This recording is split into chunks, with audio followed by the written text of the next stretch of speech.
So this is clear to all of you, and I assume you can solve these kind of numericals easily. So now guys, tell me one thing.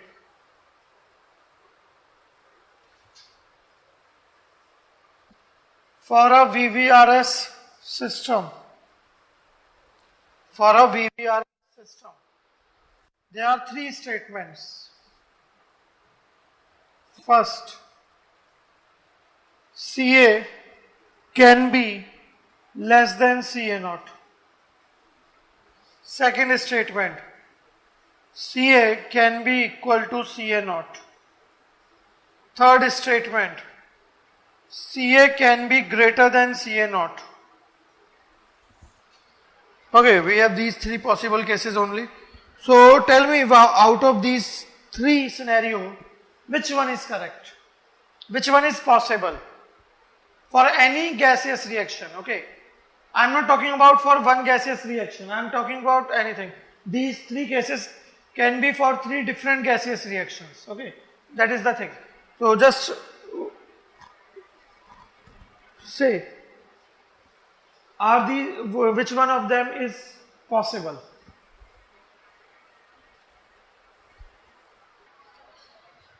It is also possible. You can say this is your multiple select question. Okay. More than one answer could be correct. More than one option could be correct. So think carefully and then answer. So Aslam is saying 1 only.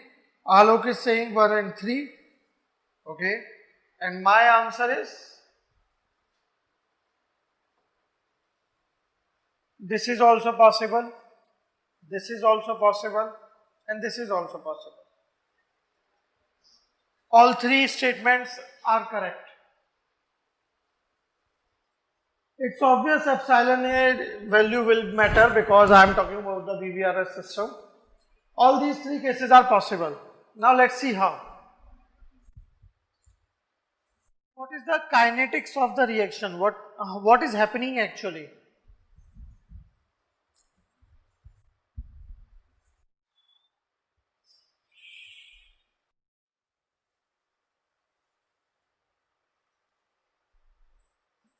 CA is equal to Na over V.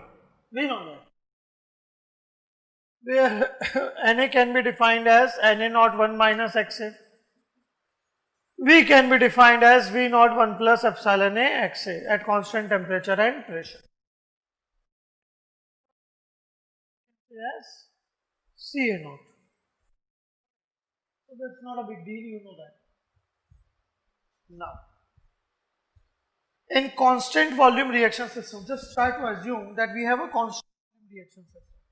So in constant volume reaction system, what happens? This part becomes a 0 and Ca remains like Ca naught 1 minus Xa, or I should say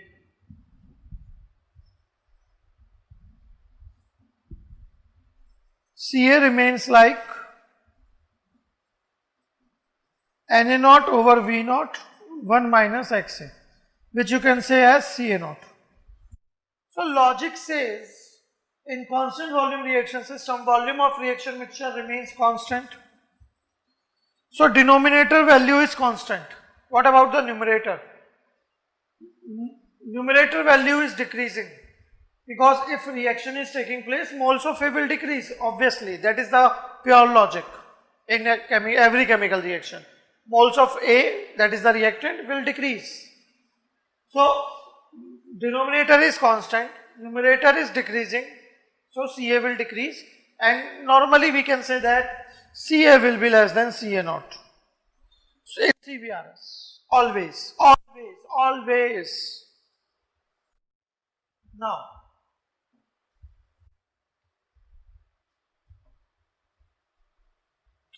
for VVRS as well, for variable volume reaction system as well, Ca can decrease with time. Okay. What is Ca here, like this? Ca decreases, that means numerator decreasing or denominator increasing. Two things. either numerator decreasing or denominator increasing. So whenever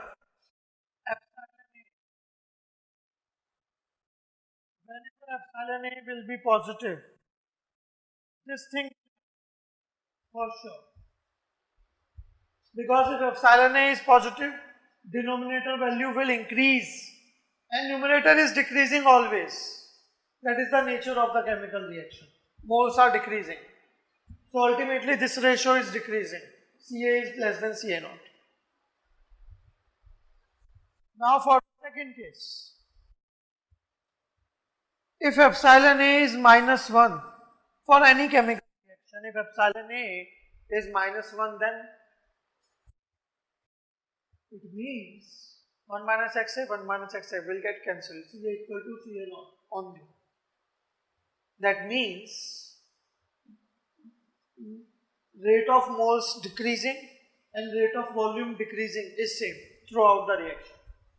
The rate by which moles are decreasing and the rate by which volume is decreasing, that ratio is same throughout. So that's why we can say concentration of the reaction mixture will be same throughout the reaction. I hope this is clear, because none of you talk about second part. So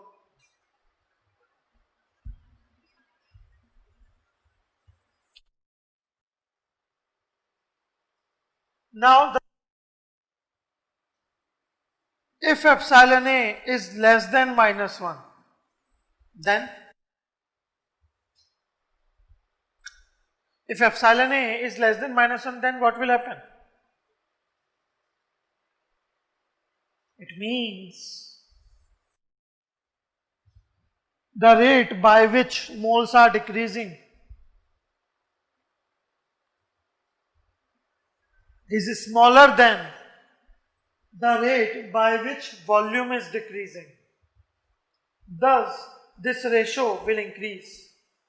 Means numerator is decreasing, denominator is also decreasing. But if numerator decreases from 3 to 2, then the denominator will decrease from 3 to 1, like this.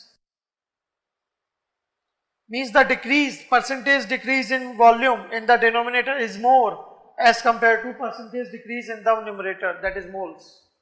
So in that case, Ca will be greater than Ca naught.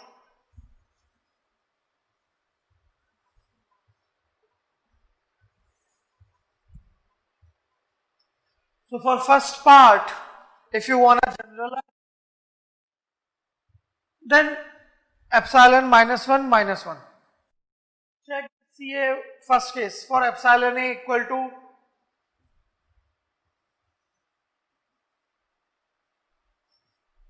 greater than minus 1 and less than 0 as well.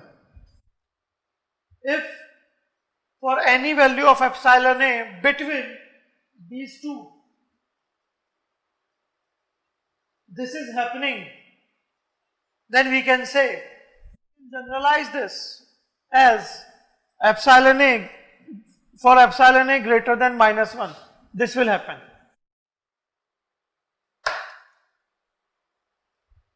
So, note this guys.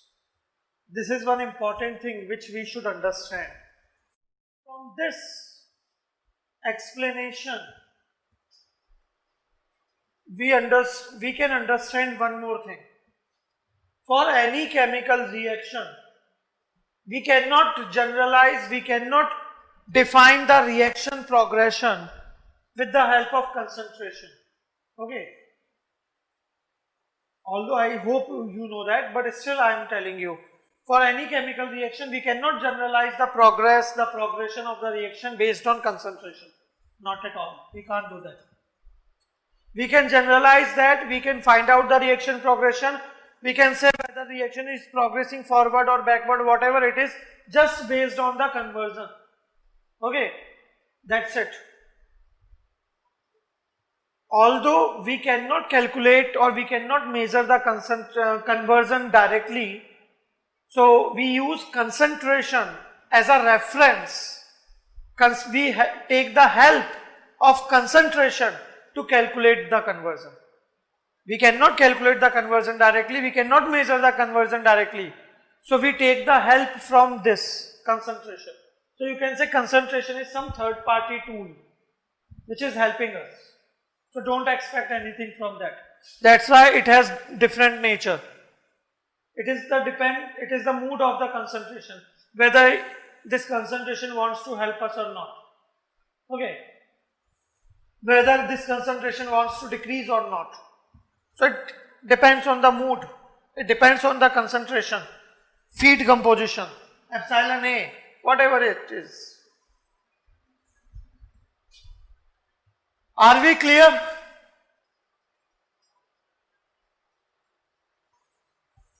Are we clear? Yes or no? Say something.